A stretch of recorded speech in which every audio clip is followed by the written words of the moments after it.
Bogus voter पर अगर election commission को सवाल पूछा जाए तो भारतीय जनता पार्टी को गुस्सा क्यों आता है? जो वोटर लिस्ट है, मतदाता की यादी है, उसमें अगर गलत लोगों की नाम दर्ज हो गए, सवाल इलेक्शन कमीशन को पूछा जाए, गुस्सा भारतीय जनता पार्टी को क्यों आता है? चोरी कर कर सत्ता में बैठे हैं क्या? इलेक्शन कमीशन बीजेपी की बी टीम है क्या? इलेक्शन कमीशन को कोई भी सवाल पूछे, जवाब भारतीय जनता पार्टी के प्रवक्ता देते हैं। उनके नीचे ऐसी आग क्यों लगती है? उनके मन में सवाल क्यों पैदा होते हैं? इलेक्शन कमीशन को अगर सवाल पूछे जाए तो वो मोदी साहब को सवाल है क्या?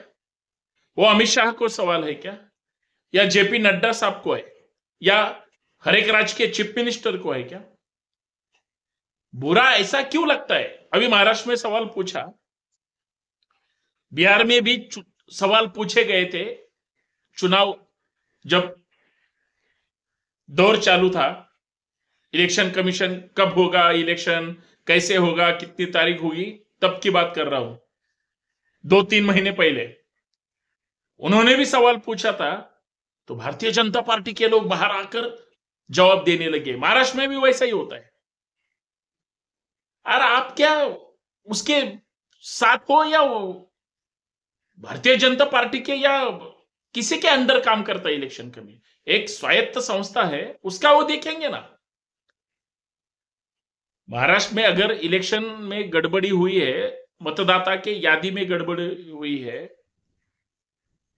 बोगस नाम दर्ज कर कर, शामिल कर कर चुनाव लड़े जा चुके हैं, लोग चुन के आ चुके हैं, अगर सवाल उन पर होता है तो आप जवाब क्यों देते हो? और सबसे बड़ी बात, इलेक्शन कमीशन एक स्वतंत्र सेंट्रल एजेंसी है जो निपक्षपाती, किसी का भी हस्तक्षेप उनमें नहीं होता, ऐसा कहते हैं।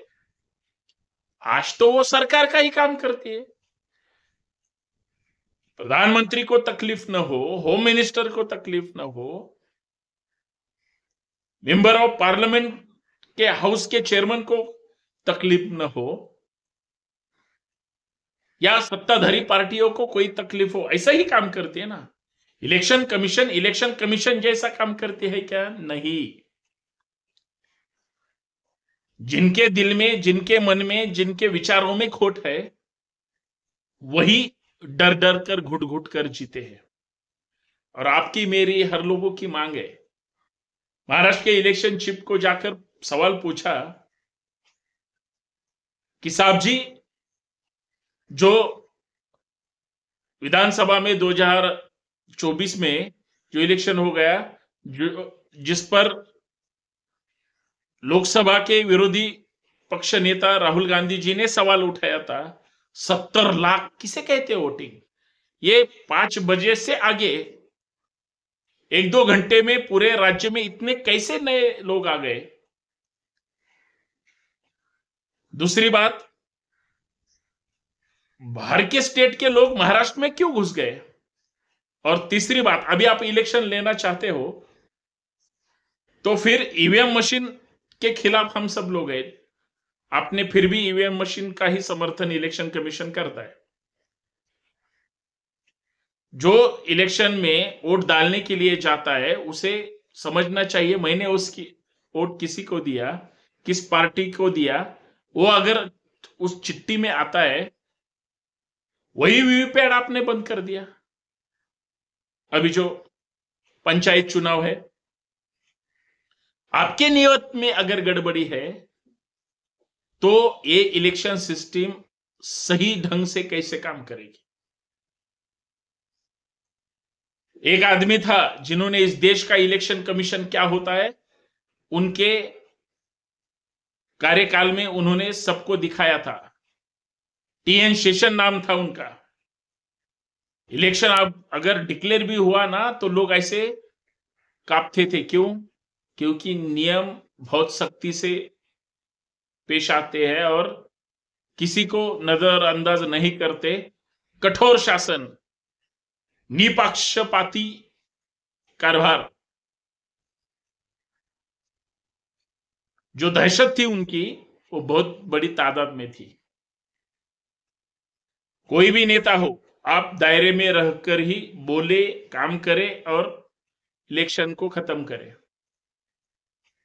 आज क्या है, महाराष्ट्र के सब पॉलिटिकल पार्टी के लोग गए स्टेट इलेक्शन कमिश्नर को मिलने के लिए। वो बात करते हैं कि मेरे जुरिडिक्शन में ये नहीं है, आपको सेंट्रल इलेक्शन कमीशन को बोलना पड़ेगा। उनका भी आदमी एक मीटिंग थी तो आया था, वो बोला मेरे हाथ में नहीं है, ये स्टेट के इलेक्शन कमीशन के दायरे में आता है। ये क्या चल रहा है? ये कैसी गंदी राजनीति है? और जो पॉलिटिकल पार्टी भले ही वो सत्ता में नहीं है, विपक्ष में काम करती है, अपोजिशन है, उन्होंने कुछ सवाल खड़ा किया तो सत्ताधारी पार्टी यह बात करती है। अरे आप क्या इलेक्शन कमीशन के स्पोक्स पर्सन हो क्या? आपके नीचे क्यों आग लगने लगती है? और इसी बात पर मैं कुछ मिनट आपसे बात रखना चाहता हूं। आपसे गुजारिश है, ये जो राजकीय वस्त्रहरण यूट्यूब चैनल है, आप इसे सब्सक्राइब करें, फॉलो करें, ज्यादा से ज्यादा लोगों तक ये वीडियो शेयर करें। आज बिहार में विधानसभा का चुनाव हो, महाराष्ट्र में पंचायत राज सभी स्थानिक स्वराज्य संस्था के इलेक्शन अभी होंगे। कुछ महीने बाद और कुछ राज्यों का इलेक्शन होगा। सबकी एक ही मांग है, ईवीएम मशीन के खिलाफ सभी लोग हैं। इस देश का, राज्य का लोकतंत्र खतरे में लाने का काम यही ईवीएम मशीन करते हैं। और उस पर अगर कोई सवाल करता है तो उसका वो संवैधानिक हक, अधिकार है, वो अपनी बात रख सकता है। लेकिन हर बार आप अगर टारगेट करोगे, आप लड़ाई छोड़कर भागोगे। लोग कहते हैं हमें वीवीपैट चाहिए। महाराष्ट्र स्टेट इलेक्शन कमीशन ने वो वीवीपैट ही मशीन बंद कर दिया, क्योंकि कुछ तो भी गड़बड़ करनी है, करनी पड़ेगी, करना चाहिए और सत्ता में अपने लोग बिठाने चाहिए। इसके लिए अगर इलेक्शन कमीशन पीछे से सत्ताधारी पार्टी को, सत्ता में बैठे हुए लोगों को अगर सपोर्ट करती है तो ये बहुत बड़ी बात है। मैं ऐसा नहीं कहूंगा इलेक्शन कमीशन ही करती है, उनके कुछ लोग। नहीं तो लोगों की मांग पूरी करो, वीवीपैट फिर से लाओ, या ईवीएम मशीन आप रद्द कर दो, बैलेट पेपर पर चुनाव होने दो। अगर चुनावी जुमले सिर्फ बातें ही करते रहोगे, लोगों को कुछ सहायता नहीं करोगे, तो ये नहीं चलेगा ना। चुनाव होते किस लिए है? दिवाली जैसा त्योहार अभी शुरू है, दिवाली जैसे मनाई जाते हैं, चुनाव भी उसी ही तरह पूरे होशो हवास में जोश के साथ सब लोग काम करते हैं, अपने अपनी पार्टी का, विचारधारा का काम करते हैं। जो आएगा सो आएगा। लेकिन सभी को अगर आप नजरअंदाज करोगे तो लोगों को अब शक होने लगा है, सत्ताधारी और इलेक्शन मिलकर इनका महागठबंधन हुआ है और जो विपक्ष में है उनको सत्ता के बाहर ही रखेंगे, ऐसा अलायंस उन्होंने शायद किया होगा। इसीलिए सब गड़बड़ी शुरू है, क्योंकि इलेक्शन कमीशन के खिलाफ बातें करोगे तो बीजेपी वाले खौल उठते हैं। क्या आपका महागठबंधन हुआ है क्या? वो देंगे ना उनका क्लैरिफिकेशन, जो भी कुछ है इलेक्शन कमीशन का। आप क्यों उनका काम कर रहे हो? और इतना बड़ा बवाल पूरे महाराष्ट्र में या हर एक स्टेट में शुरू है। लोग शक जताने के लिए अब आगे आने लगे हैं कि इलेक्शन कमीशन निपक्षपाती नहीं है, तो कुछ तो भी गड़बड़ी कर रहा है। इसीलिए मत करो, लोकतंत्र बचाओ, ईवीएम हटाओ, वीवीपैट हटाए ना आपने, ईवीएम भी हटाओ और बैलेट पेपर चुनाव लड़ने दो लोगों को और वोटिंग करने तो, देखे क्या होता है। आप देखोगे तो ही समझ में आएगा, नहीं तो आपका महागठबंधन लोगों को अंधेरे में रखेगा। यही मेरी आपके सामने ये मांग रखने की कोशिश करता हूं। शुक्रिया। सही बात है कि नहीं?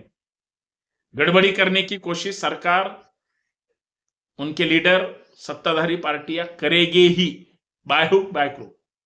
शुक्रिया।